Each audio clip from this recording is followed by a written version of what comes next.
ವೀಕ್ಷಕರೇ ಮತ್ತು ನಮಸ್ಕಾರ. ನೀವು ನೋಡ್ತಾ ಇದ್ದೀರಾ ಸೂಫಿನಾಡು ಸುದ್ದಿ ಚಾನೆಲ್. ಕ್ಯಾನ್ಸರ್ ಮುಕ್ತ ಸಮಾಜಕ್ಕಾಗಿ ಬೃಹತ್ ಜಾಗೃತಿ ಜಾಥಾ ಬೀದರ್ನಲ್ಲಿ ಚಾಲನೆ. ಜಿಲ್ಲಾ ಆರೋಗ್ಯ ಮತ್ತು ಕುಟುಂಬ ಕಲ್ಯಾಣ ಇಲಾಖೆ ಹಾಗೂ ಎನ್ಸಿಟಿ ಕೋಶದ ವತಿಯಿಂದ ಕ್ಯಾನ್ಸರ್ ದಿನಾಚರಣೆ ಅಂಗವಾಗಿ ಸಾರ್ವಜನಿಕರಲ್ಲಿ ಅರಿವು ಮೂಡಿಸಲು ನಗರದಲ್ಲಿ ಹಮ್ಮಿಕೊಳ್ಳಲಾಗಿದ್ದ ಬೃಹತ್ ಜಾಗೃತಿ ಜಾಥಾ ಗಮನ ಸೆಳೆಯಿತು. ಜಿಲ್ಲಾ ಸಾಂಕ್ರಾಮಿಕ ರೋಗಗಳ ನಿಯಂತ್ರಣಾಧಿಕಾರಿಗಳ ಕಿರಣ್ ಪಾಟೀಲ್ ಅವರು ಹಸಿರು ನಿಶಾನೆ ತೋರಿಸುವ ಮೂಲಕ ಅಭಿಯಾನಕ್ಕೆ ಅಧಿಕೃತ ಚಾಲನೆ ನೀಡಿದರು. ಈ ಅಭಿಯಾನವನ್ನು ಇಂಡಿಯನ್ ಕ್ಯಾನ್ಸರ್ ಸೊಸೈಟಿ ಪ್ರಾದೇಶಿಕ ಕಚೇರಿ ಕಲಬುರಗಿ ಹಾಗೂ ಟೆಟ್ರಾನಿಕ್ ಸಂಸ್ಥೆಯ ಸಹಯೋಗದೊಂದಿಗೆ ಹಮ್ಮಿಕೊಳ್ಳಲಾಯಿತು. ಜಿಲ್ಲಾ ಆರೋಗ್ಯ ಮತ್ತು ಕುಟುಂಬ ಕಲ್ಯಾಣ ಇಲಾಖೆಯ ಕಚೇರಿಯಿಂದ ಆರಂಭವಾದ ಜಾಥಾ ಜನವಾಡ ರಸ್ತೆ ಮೂಲಕ ಅಂಬೇಡ್ಕರ್ ವೃತ್ತದವರೆಗೆ ತಲುಪಿತು. ಜಾಥಾದ ಉದ್ದಕ್ಕೂ ಪಾಲ್ಗೊಂಡಿದ್ದ ಸಿಬ್ಬಂದಿ ಹಾಗೂ ಕಾರ್ಯಕರ್ತರು ಕ್ಯಾನ್ಸರ್ ರೋಗದ ಲಕ್ಷಣಗಳು, ಮುನ್ನೆಚ್ಚರಿಕೆ ಕ್ರಮಗಳು ಮತ್ತು ತಪಾಸಣೆಯ ಮಹತ್ವದ ಕುರಿತಾದ ಘೋಷವಾಕ್ಯಗಳ ಫಲಕಗಳನ್ನು ಹಿಡಿದು ಜನರಲ್ಲಿ ಜಾಗೃತಿ ಮೂಡಿಸಿದರು.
ಬಂದ್ ಮಾಡಿದ್ರು ಮೇಡಮ್ ಕಂಪ್ನಿ ಬಂದ್ ಮಾಡಿ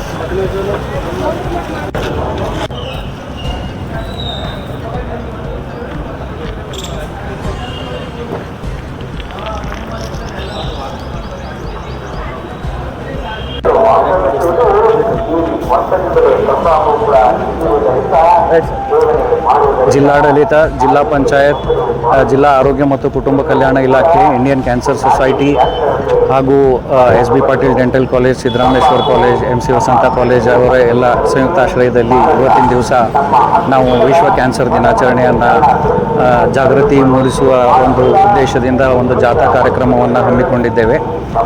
ಪ್ರತಿ ವರ್ಷ ಫೆಬ್ರವರಿ 4ನೇ ತಾರೀಕಿನಂದು ನಾವು ಈ ಒಂದು ವಿಶ್ವ ಕ್ಯಾನ್ಸರ್ ದಿನಾಚರಣೆಯನ್ನು union for international cancer control society ವತಿಯಿಂದ ಇದು ವಿಶ್ವದಾದ್ಯಂತ ಎಲ್ಲ ಕಡೆ ಜರುಗುವ ಒಂದು ಕಾರ್ಯಕ್ರಮ. ಈ ಕಾರ್ಯಕ್ರಮದ ಈ ವರ್ಷದ ನಮ್ಮ ಘೋಷವಾಕ್ಯ ಅಂತಂದರೆ ವಿಶೇಷತೆಯಿಂದ ಏಕತೆ ಅಂಥೇಳಿ ಬಿಟ್ಟಿದೆ. ಮುಖ್ಯ ಉದ್ದೇಶ, ನಾವು ಈ ವಿಶ್ವ ಕ್ಯಾನ್ಸರ್ ದಿನಾಚರಣೆಯನ್ನು ಆಚರಿಸುವ ಮುಖ್ಯ ಉದ್ದೇಶ ಅಂತಂದರೆ ನಮ್ಮ ಜನಸಾಮಾನ್ಯರಲ್ಲಿ, ಸಮಾಜದಲ್ಲಿ ಕ್ಯಾನ್ಸರ್ ಬಗ್ಗೆ ಹೆಚ್ಚು ಅರಿವು ಮೂಡಿಸುವುದು, ಜಾಗೃತಿ ಮೂಡಿಸುವುದು, ಅದರ ರೋಗ ಲಕ್ಷಣಗಳು ಏನಿದ್ದಾವೆ ಅದನ್ನು ಯಾವ ರೀತಿಯಾಗಿ ತಡೆಗಟ್ಟಬಹುದು ಮತ್ತು ಪ್ರಾಥಮಿಕ ಹಂತದಲ್ಲಿ ಅದನ್ನು ನಾವು ಯಾವ ರೀತಿಯಾಗಿ ಗುರುತಿಸಬಹುದು ಮತ್ತು ಆ ಗುರುತಿಸುವಿಕೆಯಿಂದ ಅದಕ್ಕೆ ಸೂಕ್ತ ಚಿಕಿತ್ಸೆಯನ್ನು ನೀಡುವುದರ ಬಗ್ಗೆ ನಾವು ಜನಸಾಮಾನ್ಯರಲ್ಲಿ ಅದರ ಬಗ್ಗೆ ಅರಿವು ಮೂಡಿಸುವ ಒಂದು ಉದ್ದೇಶದಿಂದ ಹಲವಾರು ಹಂತದಲ್ಲಿ ಎಲ್ಲ ಒಂದು ಸಮಾಜದ ಎಲ್ಲ ಒಂದು ಶಾಖೆಯಲ್ಲಿ ನಾವು ಈ ಒಂದು ಅರಿವು ಕಾರ್ಯಕ್ರಮವನ್ನು ಹಮ್ಮಿಕೊಳ್ತಾ ಇದ್ದೇವೆ. ಮುಖ್ಯವಾಗಿ ಈ ಕ್ಯಾನ್ಸರ್ ಅನ್ನೋದು ಯಾಕೆ ಬರ್ತದೆ ಅಂತಂದರೆ, ನಮ್ಮ ಜೀವಕೋಶಗಳು ಅನಿಯಮಿತವಾಗಿ ಯಾವಾಗ ಅದು ಬೆಳೀಲಿಕ್ಕೆ ಪ್ರಾರಂಭ ಆಗ್ತದೆ, ಆ ಒಂದು ಯಾವ ಒಂದು ದೇಹದ ಭಾಗದಲ್ಲಿ ಅನಿಯಮಿತವಾಗಿ ಜೀವಕೋಶಗಳು ಬೆಳೀಲಿಕ್ಕೆ ಪ್ರಾರಂಭ ಆಗ್ತವೆ, ಆವಾಗ ಈ ಕ್ಯಾನ್ಸರ್ ಅನ್ನುವ ಒಂದು ರೋಗ ಕಾಣಿಸ್ಕೊಳ್ತದೆ. ವಿಶೇಷವಾಗಿ ಗಂಡಸರಲ್ಲಿ ಲಂಗ ಕ್ಯಾನ್ಸರ್ ಜಾಸ್ತಿ ನೋಡ್ಬೋದು, ಮತ್ತು ಹೆಣ್ಮಕ್ಕಳಲ್ಲಿ ನಾವು ಒಂದು ಬ್ರೆಸ್ಟ್ ಕ್ಯಾನ್ಸರ್, ಸ್ತನ ಕ್ಯಾನ್ಸರ್ ಅನ್ನೋದು ಜಾಸ್ತಿ ಕಾಣಿಸ್ಕೊಳ್ತದೆ. ಪ್ರತಿ ವರ್ಷ ನಮ್ಮ ಭಾರತ ದೇಶದಲ್ಲಿ ಸುಮಾರು 14-15 ಲಕ್ಷ ಜನರು ಪ್ರತಿ ವರ್ಷಕ್ಕೆ ಈ ಒಂದು ಕಾಯಿಲೆಗೆ ತುತ್ತಾಗ್ತಾ ಇದ್ದಾರೆ. ಅದರಲ್ಲಿ 8-9 ಲಕ್ಷ ಜನ ಸಾವನ್ನಪ್ತಾ ಇದ್ದಾರೆ. ನಮ್ಮ ಕರ್ನಾಟಕದಲ್ಲಿ ನೋಡಬೇಕಾದ್ರೆ ಪ್ರತಿ ವರ್ಷ ಸುಮಾರು 89,000 ಜನ ಹೊಸ ಜನ ಇದರಲ್ಲಿ ಕಾಯಿಲೆಯಿಂದ ಇದಾಗ್ತಾ ಇದೆ. ಈಗ ಅಟ್ ಪ್ರೆಸೆಂಟ್ 2.5 ಲಕ್ಷ ಜನ ಕರ್ನಾಟಕದಲ್ಲಿ ಈ ಒಂದು ಕಾಯಿಲೆಗೆ ಚಿಕಿತ್ಸೆಯನ್ನು ಪಡಿತಾ ಇದ್ದಾರೆ. ಸೊ ನಮ್ಮ ಮುಖ್ಯ ಉದ್ದೇಶ ಅಂತಂದರೆ ಒಂದು ಪ್ರಾಥಮಿಕ ಹಂತದಲ್ಲಿ ಅರ್ಲಿ ಡಿಟೆಕ್ಷನ್ ನಾವೇನು ಹೇಳ್ತೀವಿ, ಯಾಕೆಂದರೆ ಇದು ಭಾಳ ಜಾಸ್ತಿ ಸ್ಟೇಜ್ ಅದು ಜಾಸ್ತಿ ಆಯಿತು ಅಂದರೆ ಅದಕ್ಕೆ ಟ್ರೀಟ್ಮೆಂಟ್ ಕೊಡಲಿಕ್ಕೆ ಕಷ್ಟ ಆಗ್ತದೆ. ಆ ಒಂದು ಉದ್ದೇಶದಿಂದ ಪ್ರಾಥಮಿಕ ಹಂತದಲ್ಲಿ ನಾವು ಇದನ್ನು early detection and prompt treatment ಅನ್ನೋ ಒಂದು ಗುರಿಯನ್ನು ಇಟ್ಕೊಂಡು ನಾವು ಈ ಕಾರ್ಯಕ್ರಮವನ್ನು ಮಾಡ್ತಾಯಿದ್ದೇವೆ. ಸರ್, ರ್ಯಾಲಿ ಎಲ್ಲಿವರೆಗೆ? ಈ ರ್ಯಾಲಿ ಈಗ ಇಲ್ಲಿಂದ ಈ ರ್ಯಾಲಿಯಲ್ಲಿ ಸಹಯೋಗ ನಮ್ಮ ಇಂಡಿಯನ್ ಕ್ಯಾನ್ಸರ್ ಸೊಸೈಟಿದವರು ಇದ್ದಾರೆ, ಮತ್ತು MC Vasantha college, SB Patil dental college, Siddharameshwara college ಹಾಗೂ ನಮ್ಮ ಆರೋಗ್ಯ ಇಲಾಖೆ ಎಲ್ಲ ಸಿಬ್ಬಂದಿ ವರ್ಗದವರು ಎಲ್ಲರೂ ಸೇರಿ ಇವತ್ತಿನ ದಿವಸ ಈ ಒಂದು ರ್ಯಾಲಿಯನ್ನು ಹಮ್ಮಿಕೊಂಡಿದ್ದೇವೆ. ಇಲ್ಲಿಂದ ಅಂಬೇಡ್ಕರ್ ಸರ್ಕಲ್ ಕಡೆಯಿಂದ ಹೋಗಿ ಈ DC ಆಫೀಸ್ ಮುಖಾಂತರ, ಹಳೆ DC ಆಫೀಸ್ ಮುಖಾಂತರ ಈ ಕಡೆ ಬಂದು ಚಾಲನೆ. ಸರಿ ಸುಮಾರು 200 ಜನ ಈ ರ್ಯಾಲಿಯಲ್ಲಿ ಭಾಗವಹಿಸ್ತಾ ಇದ್ದಾರೆ. ತಮ್ಮ ಹೆಸರು ಹೇಳಿ ಸರ್. ನಾ ಡಾಕ್ಟರ್ ಕಿರಣ್ ಪಾಟೀಲ್, ಜಿಲ್ಲಾ ಕಾರ್ಯಕ್ರಮಾಧಿಕಾರಿ, ಬೀದರ್. ಎಲ್ರಿಗೂ ನಮಸ್ಕಾರ. 4ನೇ ಫೆಬ್ರವರಿ ಪ್ರತಿ ವರ್ಷ ವಿಶ್ವ ಕ್ಯಾನ್ಸರ್ ದಿನ ಅಂತ ಆಚರಣೆ ಮಾಡ್ತೀವಿ. ಈ ಒಂದು ಆಚರಣೆ ಮಾಡುವ ಉದ್ದೇಶ ಕ್ಯಾನ್ಸರ್ ಕುರಿತು ಜಾಗೃತಿಯನ್ನು ಜನರಲ್ಲಿ ಮೂಡಿಸೋದು ಅಂತ. ಇವತ್ತು ನಾವು ಬಂದಿದ್ದು ಬೀದರ್ ಒಂದು ಜಿಲ್ಲೆಯಲ್ಲಿ, ಬೀದರ್ ಜಿಲ್ಲಾ ಆಡಳಿತ ಮತ್ತು ಜಿಲ್ಲಾ ಆರೋಗ್ಯ ಮತ್ತು ಕುಟುಂಬ ಕಲ್ಯಾಣ ಇಲಾಖೆ ಹಾಗೂ NCD ಕಚೇರಿ ವತಿಯಿಂದ ಇಂಡಿಯನ್ ಕ್ಯಾನ್ಸರ್ ಸೊಸೈಟಿ ಒಂದು ವತಿಯಿಂದ ಟೆಕ್ಟ್ರಾನಿಕ್ಸ್ ಕಂಪ್ನಿ ಒಂದು ಸಹಾಯದೊಂದಿಗೆ ಇವತ್ತು ನಾವು ಕ್ಯಾನ್ಸರ್ ಕುರಿತು ಜಾಗೃತಿ ಕಾರ್ಯಕ್ರಮವನ್ನು ಮಾಡಿದ್ವಿ. ಈ ಒಂದು ಹಕಥಾನ್ ಅಂದರೆ ಜಾಥಾದಲ್ಲಿ ಸುಮಾರು 200ಕ್ಕೂ ಅಧಿಕ ವಿದ್ಯಾರ್ಥಿಗಳು ವಿವಿಧ ಕಾಲೇಜುಗಳು, nursing college, dental college, pharmacy ಕಾಲೇಜುಗಳಿಂದ ಸೇರಿದ್ರು. ಇವತ್ತು ಒಂದು DHO ಆಫೀಸ್ ಕಡೆಯಿಂದ ಸಾಗಿ ಅಂಬೇಡ್ಕರ್ ಸರ್ಕಲ್ವರೆಗೂ ಸುತ್ತಾಕೊಂಡು ಬಂದು ಈ ಒಂದು ಜಾಥಾವನ್ನು ಮಾಡಿದ್ವಿ. ಇದು ಪ್ರತಿ ವರ್ಷ ಸುಮಾರು 4 ವರ್ಷದಿಂದ ನಾವು ಇಂಡಿಯನ್ ಕ್ಯಾನ್ಸರ್ ಸೊಸೈಟಿ ಬೀದರ್ನಲ್ಲಿ ಕೂಡ ಕೈ ಜೋಡಿಸಿ ಮಾಡ್ತಾ ಇದ್ದೀವಿ. ಇಂಡಿಯನ್ ಕ್ಯಾನ್ಸರ್ ಸೊಸೈಟಿ ಇದು 1951ರಲ್ಲಿ ಪ್ರಾರಂಭವಾದ ಸಂಸ್ಥೆ. ಸುಮಾರು 75 ವರ್ಷ ಆಯಿತು. ಅಂದರೆ ಇವತ್ತು ನಾವು ಪ್ಲಾಟಿನಮ್ ಒಂದು ಮಹೋತ್ಸವವನ್ನು ಆಚರಣೆ ಮಾಡ್ತಾ ಇದ್ದೀವಿ. ಕಳೆದ 1986ರಲ್ಲಿ ಕರ್ನಾಟಕದಲ್ಲಿ ಬೆಂಗಳೂರಿನಲ್ಲಿ ಇದು ಪ್ರಾರಂಭವಾಯಿತು. ಅದೇ ರೀತಿ ಕಲಬುರಗಿ, ಮಂಗಳೂರು ಮತ್ತು ಧಾರವಾಡ 3 ಜಿಲ್ಲೆಗಳಲ್ಲೂ ಕೂಡ ಪ್ರಾದೇಶಿಕ ಕಚೇರಿಗಳಿವೆ. ಗುಲ್ಬರ್ಗಾದಲ್ಲಿ ಪ್ರಾರಂಭವಾಗಿದ್ದು 2016ರಲ್ಲಿ, ಅಂದರೆ ಸುಮಾರು 10 ವರ್ಷ ಆಯಿತು ನಾವು ಪ್ರಾರಂಭ ಕೆಲಸ ಮಾಡಲಿಕ್ಕತ್ತು. ನಮ್ಮ ಇಂಡಿಯನ್ ಕ್ಯಾನ್ಸರ್ ಸೊಸೈಟಿ ಇದು ಭಾರತದ ಮೊಟ್ಟಮೊದಲ ಲಾಭದಾಯಕವಲ್ಲದ ಕ್ಯಾನ್ಸರ್ ರೋಗಿಗಳಿಗೆ ತಪಾಸಣೆ ಮತ್ತು ಟ್ರೀಟ್ಮೆಂಟ್ ಕೊಡುವಂತಹ ಮೊಟ್ಟಮೊದಲ ನಮ್ಮ ಸಂಸ್ಥೆ ಇದು. ನಮ್ಮ 3 ಉದ್ದೇಶ ಅಂದರೆ ಅವೇರ್ನೆಸ್, ಡಿಟೆಕ್ಷನ್ ಆ್ಯಂಡ್ ಸಪೋರ್ಟ್ ಅಂತ ಹೇಳ್ತೀವಿ. ಅವೇರ್ನೆಸ್ ಅಂದರೆ ಜಾಗೃತಿ ಮೂಡಿಸೋದು, ಡಿಟೆಕ್ಷನ್ ಅಂದರೆ ಕ್ಯಾನ್ಸರ್ ಪತ್ತೆ ಹಚ್ಚೋದು.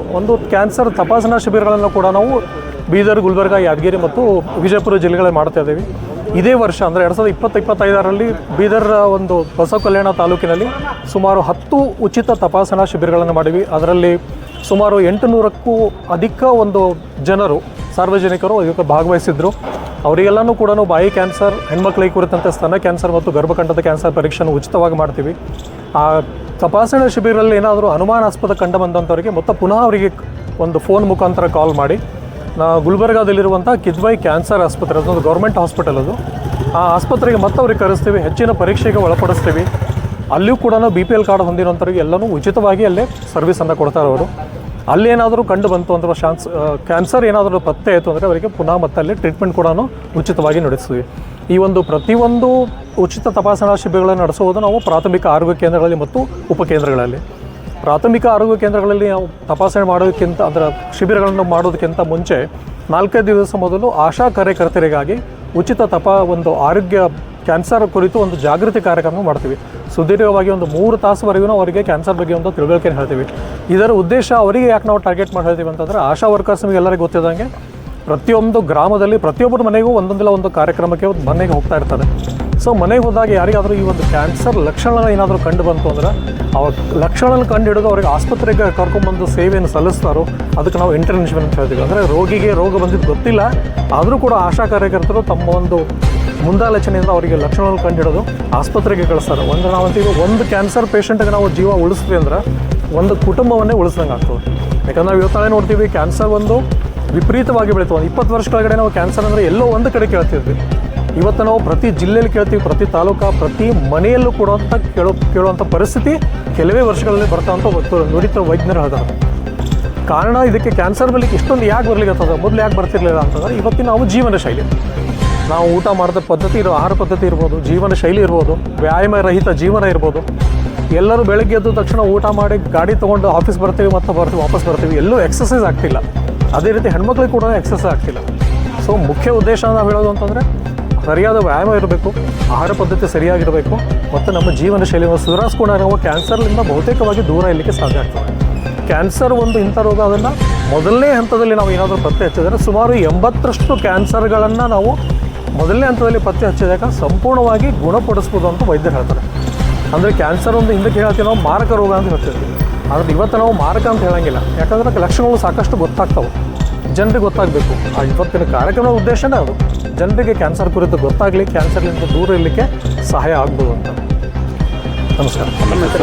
ನನ್ನ ಹೆಸರು ಗುರುರಾಜ್ ಕುಲಕರ್ಣಿ, ಪ್ರಾದೇಶಿಕ ವ್ಯವಸ್ಥಾಪಕ, ಕಲಬುರಗಿ ಇಂಡಿಯನ್ ಕ್ಯಾನ್ಸರ್ ಸೊಸೈಟಿ.